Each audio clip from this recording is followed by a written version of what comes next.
자, 이게 이제 우리는 임재 스님 법문 중에 이 수처작주 입처계진이라는 법문이 있죠. 그죠?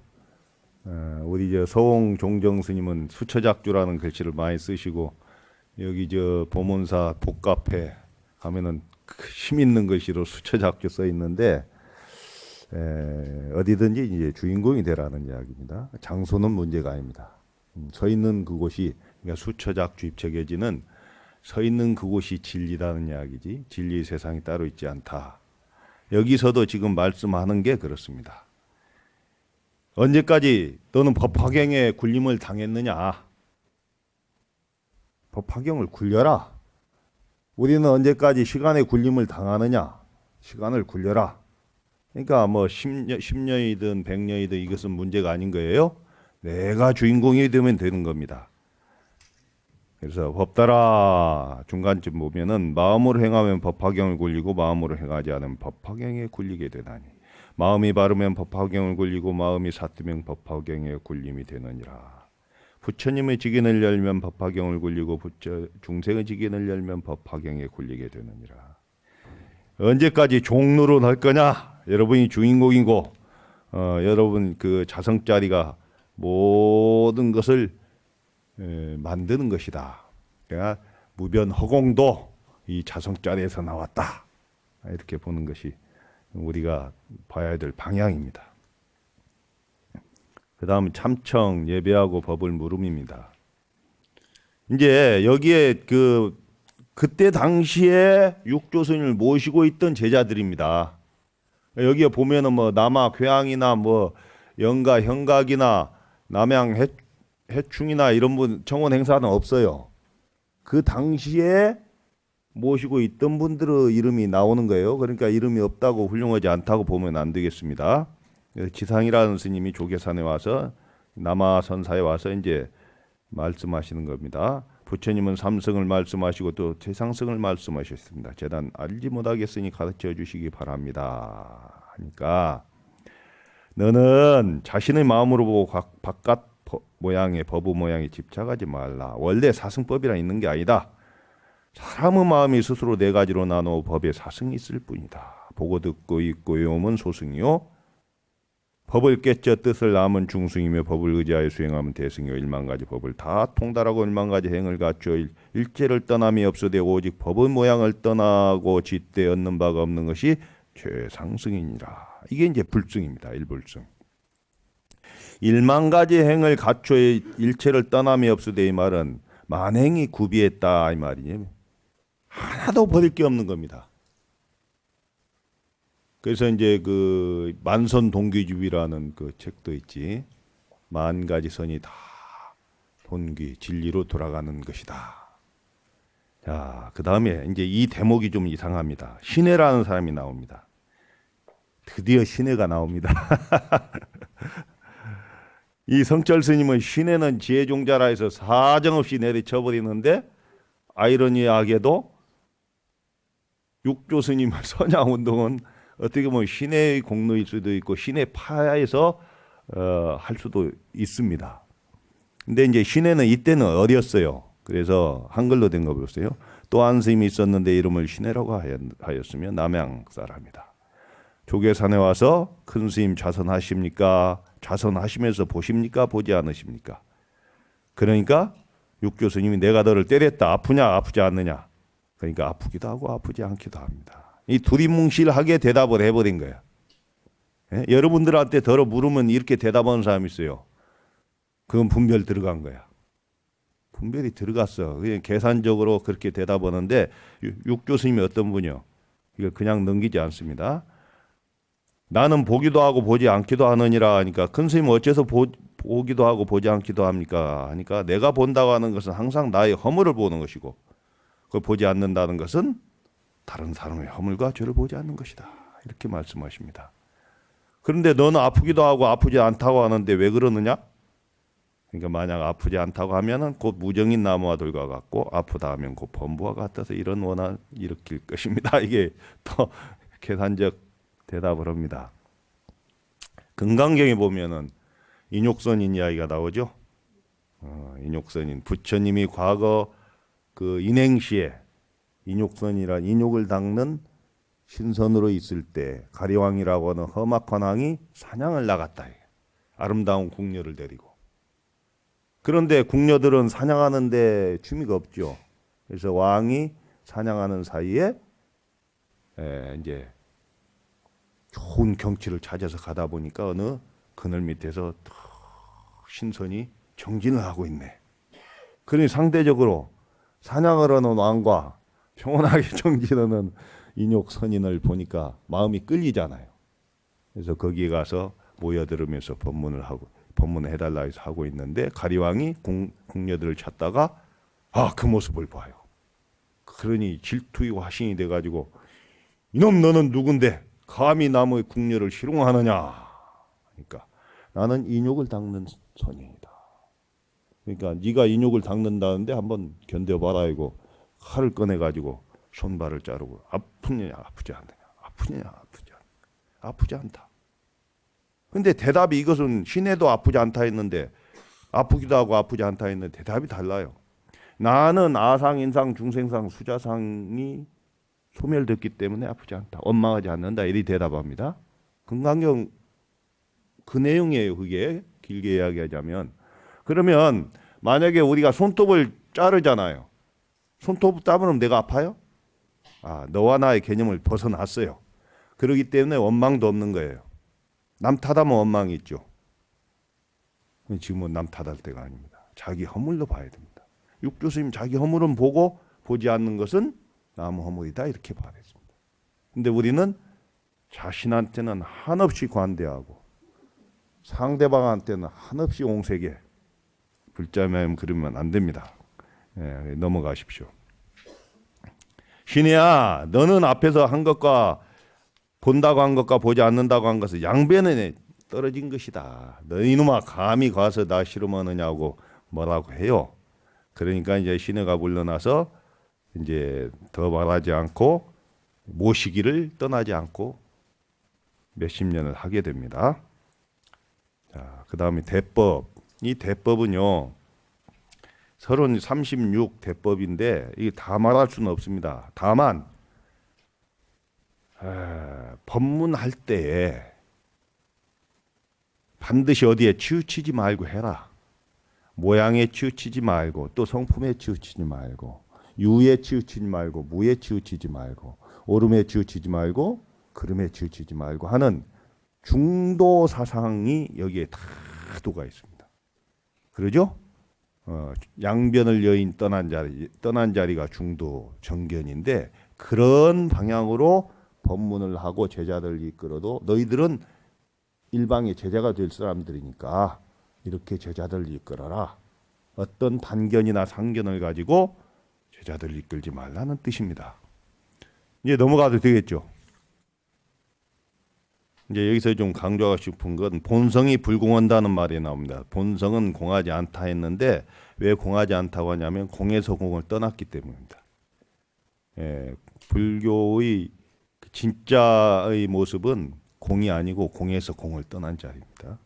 그래서 불공인 곳에 공을 떠난 공한 자리에 불공의 도리가 있고 불공인 곳에 팔팔 작용하는 공의 도리가 있기 때문에 여기서 불공이라고 했어요. 이게 뭐 개송에 보면은 금당선언 어디야 동화사 금당선언에도 이제 공불공 이야기가 그 있잖아요. 멋진 개송이 그 경봉스님 글씨로 있습니다. 그래서 이걸 그렇게 넘기시기 바랍니다. 다만 여기서 제가 말씀드리고 싶은 건 이 말도 좀 회통을 주고 싶은데 어느 선사한테 스님 어디를 다녀서 이렇게 오십니까? 언제 어디게 가셨습니까? 하니까 수료방초가 향기 나는 풀을 따라서 갔다가 어떻게 오셨습니까?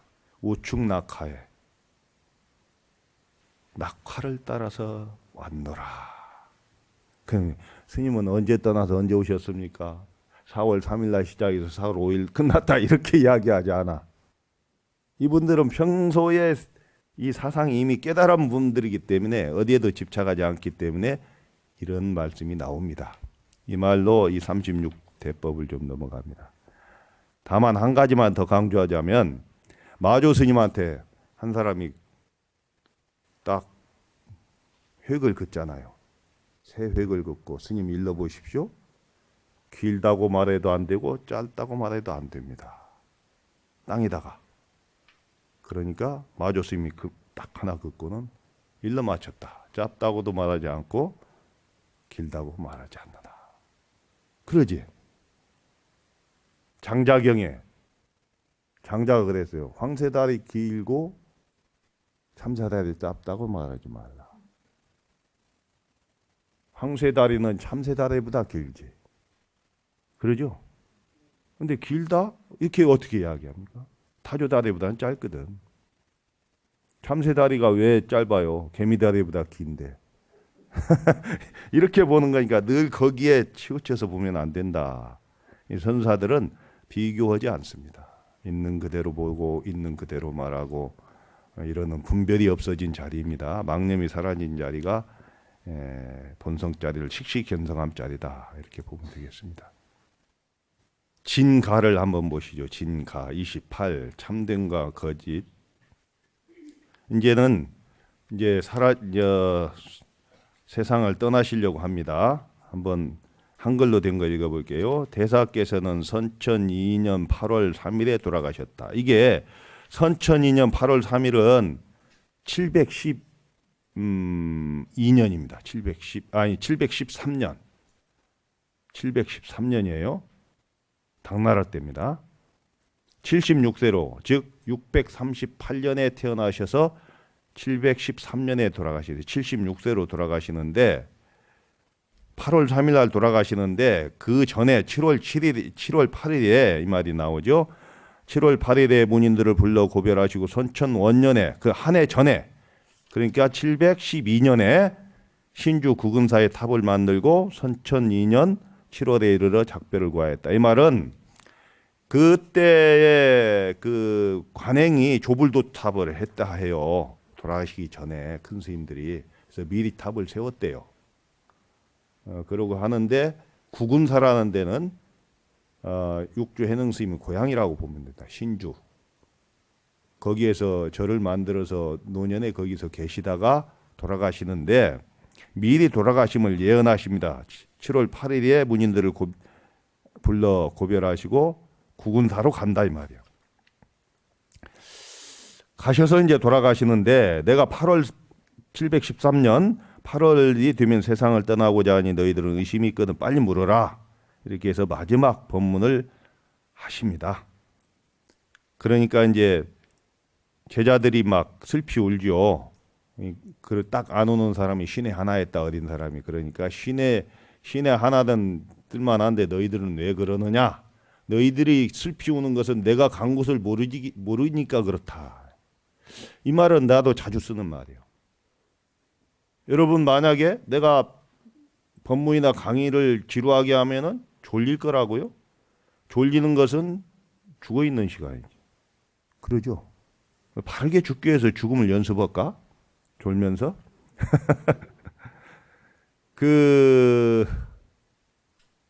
그런데 우리는 졸거든.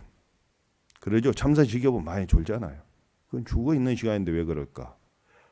만약에 너 졸면은 죽는다. 그러면은 못 죽지, 못 졸지. 근데 왜 죽으면 두려운데 조는 건 기꺼운가? 죽은 뒤의 모습을 모르니까 그래. 두려운 거예요. 그러니까 너희들이 지금 슬퍼하는 것도 내가 간 곳을 모르기 때문 아니냐? 나는 내가 생사자제했기 때문에 괴롭지 않다.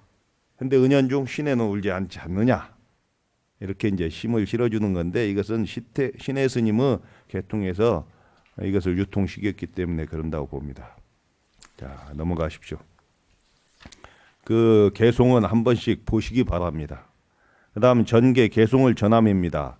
그러니까 여기에 보면은 부처님의 그 법맥, 그 선종 법계도인데 제1조 달마 해가 2조, 3조 승찬, 4조 도신, 5조 홍인 뭐 이렇게 해서 내려오는 그 개송을 갖다가 이렇게 전하는데 특히 중국에서 보리달마에서부터 육조해능까지 오는 전법 개송이 나옵니다마는 이것은 내용이 거의 대동소이합니다.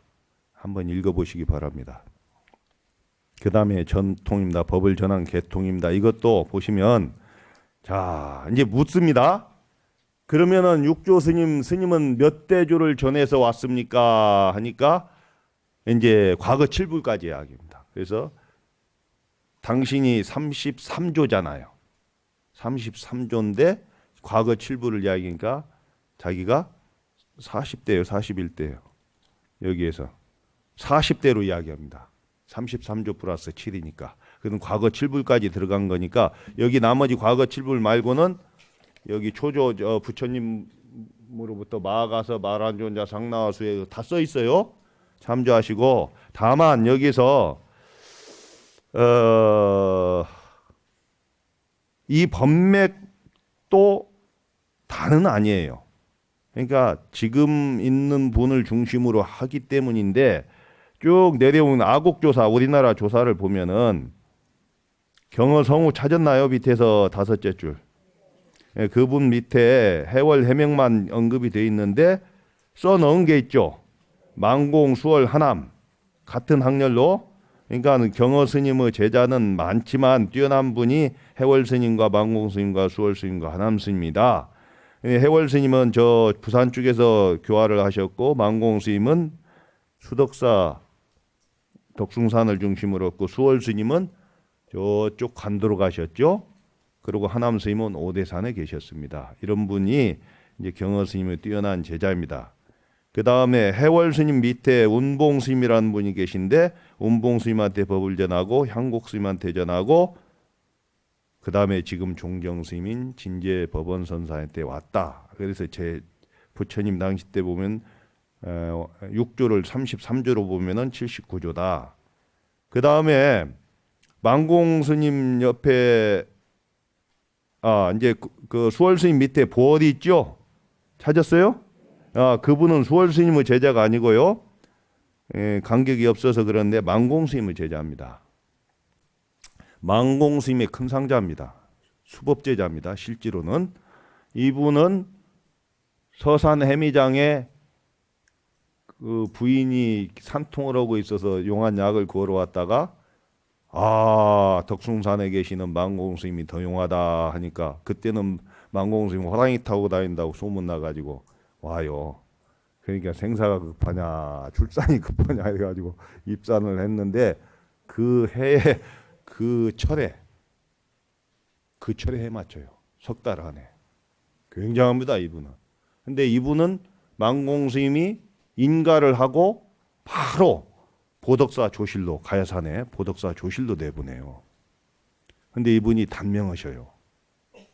그래서 망공 스님이 돌아가시니까 망공 스님 보덕사 가서 그 애 제자인 보어를 상대로 지은 시도 지금도 남아 있습니다. 망공 법어집에.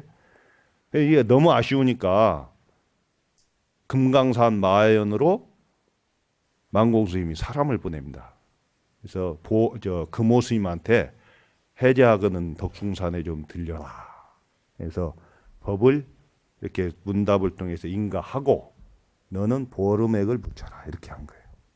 그래서 이제 망공 보월 금오맥이 또 있습니다. 그리고 이제 지금 망공 정강 송담 스님은 지금 이제 북송담이라고 일컫는 용화사의 큰 스님 계시죠. 이분은 이제 망공 스님의 법을 받은 분은 많아요. 지금 화계사에 계시다 돌아가신 숭산 스님의 법사인 고봉 스님도 그러고 또 금봉 스님도 그러고 뭐 저금 스님도 있고 용음 스님도 있고 망공 스님 제자가 법제자가 많아요. 제일 많게 됐어요. 그래서 중은의 망공이 나오는데 그 중에 정강 스님은 좀 24살 때 인가를 받아요. 그 다음에 춘성 스님도 계시고 참 기라성 같은 분이 많은데 정강 스님의 법을 받은 분이 송담 스님입니다. 근데 정강 스님은 송담 스님은 은사이면서 법사입니다. 대로 올라가면은 78대가 송담 스님이 됩니다. 79대보다 한 대가 빠릅니다. 스승으로 따져보면 그것을 참조하시기 바랍니다. 그 다음에 진불입니다. 31입니다. 31번 진불. 진짜 부처는 뭐냐? 자, 보십시오. 목불은 불을 못 건너가고, 토불은 물을 못 건너가고, 그 다음에 철불은 용광도를 못 건너가네. 그러면 진짜 뭐야? 자성불이어야 돼. 네? 자성불. 그래서 임재록에 보면 진불무형. 진짜 진불은 형상이 없다. 임재록이 나오는 야에 진법. 참다운 진리는 무상이다. 모양이 없다. 그래서 이 단경의 핵심은 자불시 진불입니다. 스스로의 부처가 이 진짜 부처다가 단경의 핵심이다. 그러면은 이제 넘어가도 되겠죠? 대사께서 좀 넘겨보세요. 너희 문인들은 잘 있거라. 호주하라. 잘 있어라. 이제 마지막 유언이 나옵니다. 내가 개송 하나를 남기리니 자성 진불 해탈송이라고 이름하느니라. 뒷세상에 매혹한 사람이 이 개송의 뜻을 들으면 곧 자기의 마음, 자기의 성품의 참 부처를 보리라. 너희에게 이 개송을 주면서 내 너희와 작별하리라. 이게 돌아가시려고 하니까 하실 말씀이 많은 거야. 이것도 걸리고 저것도 걸리고. 이것은 자비로우시니까 그래요. 아니 뒷세상까지 뭐 염려하시겠어요. 그러나 정말로 부처님과 같은 마음이기 때문에 내가 가끔 쓰는 말이지만 세상에서 가장 친절한 분이 부처님이라고 했어요. 친절하시니까 그냥 가시려다가 아니야. 요것도 염려가 돼서 자꾸 가는 시간을 늦추는 거야. 예, 그건 한번 읽어보시기 바랍니다. 내용이 내가 지금까지 한 내용이 다 나옵니다. 어제 그제까지. 그 다음에 이제 멸도입니다. 32번 마지막입니다. 멸도 찾았어요? 너희들은 잘 있거라. 이제 너희들과 작별하리라. 내가 떠난 뒤에 세상의 인정으로 슬피 울거나 사람들의 조문과 돈과 비난을 받지 말며 상복을 입지 말라. 성인의 법이 아니면 나의 제자가 아니라. 부처님 제자들은 스님들은 상복 입지 않아요. 스승이 돌아가셔도. 다만 가사만 벗죠. 그것도 그 제자임을 좀 표하는 거죠.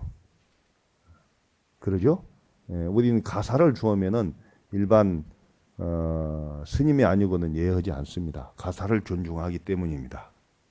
예, 그러나 부모한테 절을 하고 싶으면 가사를 벗고 합니다. 스님들은. 그러니까 너희들은 조문도 받지 말고 뭐 이것저것 받지 말라. 지금도 이러면 얼마나 여러분 상가집 가기가 편하겠어. 내가 살아있던 날과 한 가지로 일시에 단정히 앉아서 움직임도 없고 고요함도 없으며 남도 없고 없음짐도 없으며 감도 없고 음도 없으며 오름도 없고 그름도 없으며 모름도 없고 감도 없어서 단연히 적정하면 이것이 큰 돈이라. 본래 오고 가는 게 아니다 이 말이야. 마음자리에서 보면 한치도 움직이지 않았다. 내가 이제 화엄경도 이야기하면서 행행도처 지지발처다. 가도 도달한 자리, 떠나도 도달한 자리, 도달해도 떠난 자리. 예? 그 자리에서 한치도 벗어나는 게 없다. 그래서 대사께서 이 말씀을 마치시고 밤 3경에 이르러 문득 돌아가시니 대사의 춘추는 76이었다. 그래서 위대하신 정말로 중국 역사에서 정말 해능 스님은 위대하고 또 위대한 분입니다. 이 광동성에서는 지금도 해능 스님에 대해서 내가 그 옛날에 가보니까 아마 해능 스님이 심었다고는 매화나무도 있다 하는데 그분이 심은 나무 새끼 쳐갖고 있겠죠. 그 정도로 해능 스님은 정말 대단한 이 선종 역사에서는 정말로 태산북도와 같은 분이셨습니다. 그러면은 이게 이제 이 돌아가신 후에 법회라고 하는 상자를 중심으로 편집을 하게 되고 이렇게 해서 유통시키는데 그것은 편집 후기는 읽어보시고요. 제가 전체를 정리하자면 돌아가셔서 구군사에서 돌아가셔요. 당신이 고향인 신주 구군사에서 돌아가시는데 교화 활동을 40여 년간 한 곳은 소주 조계산 내 남아선사, 요즘은 남아선사라 옛날 보림사 뭐 이름이 많아요. 자, 돌아가시니까 어떻게 됐어요? 서로 모시려고 해. 서로 좌탈하시거든요. 앉아서 돌아가십니다. 중국을 좌탈하시면 한 3년간 잘 자연스럽게 이렇게 한 다음에 등신불로 모십니다. 그런데 서로 이제 국군사에서는 여기서 돌아가셨으니까 여기서 해야 된다 그러고, 남아선사에서는 서로 하니까, 자, 지금 가위바위보가 아니야. 딱 양쪽 관리들이 모여서 그러면 좋습니다. 우리가 향을 하나 피웁시다. 향을 하나 딱 피우고 서로 이제 향 연기가 가는 곳으로 모십시다. 이 대통령 선거도 그럼 얼마나 좋을까? 그래 이제 기도하니까 남아선사 쪽으로 향불이 갔어요. 그러니까 두말 없이 승복합니다. 그래서 지금 남아선사에 거기에 가면은 세 분의 등신부를 보셨는데 가운데 그 육조 스님이 계십니다. 근데 이 모습을 보면 확실히 그 광동성 분 같아요. 작고 시커멓고 이게 뼈대가 이렇게 있어요. 그대로 있어요. 좌탈하셨기 때문에. 이렇게 해서 위대하신 육조 해능 스님이 참 인멸하시게 됩니다. 무여열반에 드시게 되는데, 우리가 그런 공덕으로 이렇게 지금 수행을 하고 있고, 이 도표에 나오는 이분들의 이야기는 제가 시간이 있으면 요것만 해도 며칠 할 수 있는데 할 수 없습니다. 다만 이게 선종호 계보다. 근데 다만 여기서 조금 플러스하고 싶은 게, 그러면 조계종은 어디서 왔느냐? 사조 도신 오조 홍인 육조 해능 남하귀양 마조도 제일 가운데 찾아보세요. 백장 위에 찾았나요? 크게 대답해봐. 예? 예. 그다음 황벼 기운 임재의연에서 임재종이 여기서 나옵니다. 임재스님. 이 정맥이 흥화존장 남원동 붕열연소 수산성념 분양선소 자명초원 이렇게 쭉 내려오는데, 자명초원에서 임재종이 황룡해남과 양기 방위파로 나누게 돼요. 임재종이 두 개로 나누는데, 지금처럼 무슨 싸워서 나눈 게 아니고 이것은 굉장히 사상적 발전으로 봅니다. 그래서 황룡파와 양기파로 임재종이 두 개 나누고, 양기파, 양기방해에서 내려서 오는 것이 중국 청나라 때, 원나라 때 서곡 청공 평산 철임으로 내려오는데, 서곡 청공 선사의 법을 받은 분이 태고 보우입니다. 고려 말에 태고 선사, 이분이 중국에 가서 최초로 그 임재종업으로 보면은 임재정맥을 받아오셔요. 그러고 그때 동시대에 나홍해근이라는 분이 서곡천공선사와 같이 법을 받은 평산철임선사한테 가서 법을 받아옵니다. 그 다음에 서곡천공선사의 법을 받은 분이 또 백운경안선사입니다. 이 백운경안선사는 여러분 직지심경 있죠? 세계 최고의 활자본, 금속 활자본으로 하는 게, 금속 활자를 찍은 최초의 경전이 경안선사가 찍은 직지심철 요체, 이겁니다. 참 위대한, 이 고려 말에 이런 위대한 세 분이 나와서 선종의 법맥을 잇게 되는데, 이 나홍 스님의 스승은, 제자는 부학 스님이고, 무학 스님은 태조 이성계에 또 왕사를 지내죠. 그 다음에 무학 스님의 제자는 함어특통이고, 이렇게 해서 내려오게 됩니다. 여기서 언급되지 않은 분들은 다만 우리가 직접 관계가 없을 뿐이지, 족보로 여러분들 세속 족보로 따져도 훌륭하지 않은 게 아니라는 것을 강조하고 싶고요.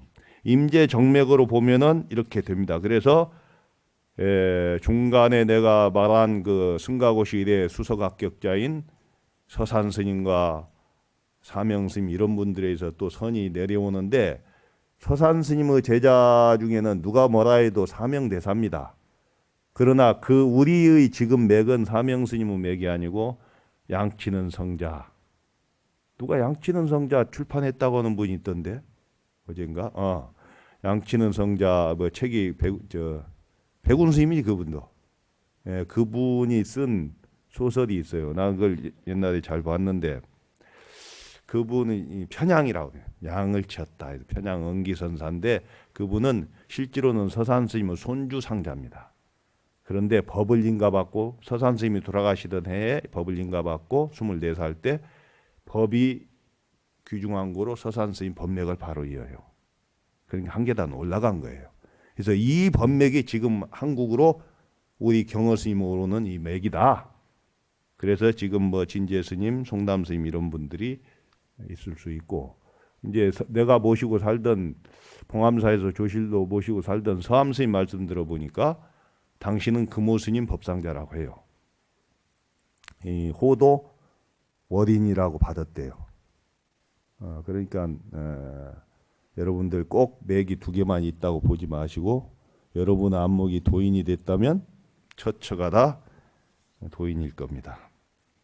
그 다음에 이제 가나선을 마지막으로 좀 이야기하고 싶은데 그 위에 양기방위 다시 찾아보세요. 찾았나요? 그 밑에 백운수단 오조법인 원호 극근에서 호구 소육 옆으로 대종고 써 있죠. 이분이 송나라 때 분인데 이분이 실제로는 이 가나선을 최초로 재창했다는 말은 나는 동의할 수 없고요. 이분이 체계화하고 강조하신 분입니다. 묵조선의 병폐를 들고 나오면서 묵조선은 좌선을 중시하다 보니까 활발한 가나선풍을 주장하게 되는데 이분은 이제 우리 법맥과는 직접 관련이 없으니까 이제 그러나 잊혀지면 안 되니까 썼는데 이분이 이분의 그 어록을 보고 고려 중기 때 보조 스님이 가나선을 최초로 한국에 주장을 하십니다. 그리고 그것을 더 구체적으로 하신 분은 진각 해심국사 즉 보조 진울 스님의 제자입니다. 그러나 임제 정맥으로 보니까 이렇게 서곡 정공선사의 법을 이은 태고 보우 나홍핵은 백운 경안선사가 여기에 이제 크로즈업되는 거고요. 마조 도의를 다시 위로 올려 보십시오. 바로 밑에 백장회에 있죠? 그 오른쪽 옆으로 서당 지장선사 이분은 마조 도일 스님의 아주 상수제자 중에 상수제자인데 이분은 이제 마조 스님이 돌아가신 뒤에 그 행화도량을 이어받아서 교화하신 분입니다. 근데 신라 시대 때 신라 말 우리나라의 통일신라 시죠. 도의국사가 이 중국으로 건너가서 서당 지장선사의 법을 받아옵니다.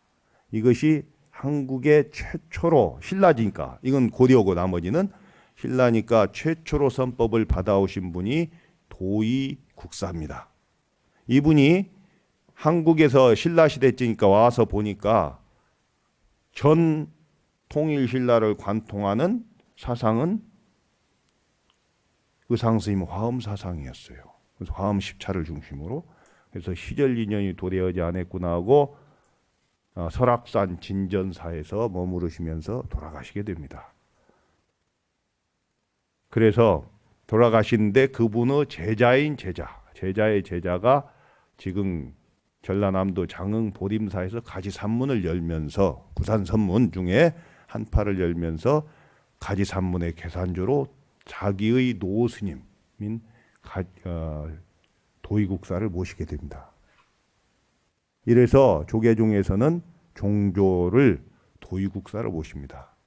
그러나 법으로는 가장 빠르게 받아오셨지만 가장 먼저 구산선문이 열린 곳은 남원 실상사입니다. 실상산문. 근데 그때는 막 중국 가서 이 선법을 받아오시던 거의 동시대에 받아오신 분들이 이제 9군데에서 이렇게 구산선문이 열려서 우리나라에도 선의 황금 시대가 이제 이루어지게 됩니다.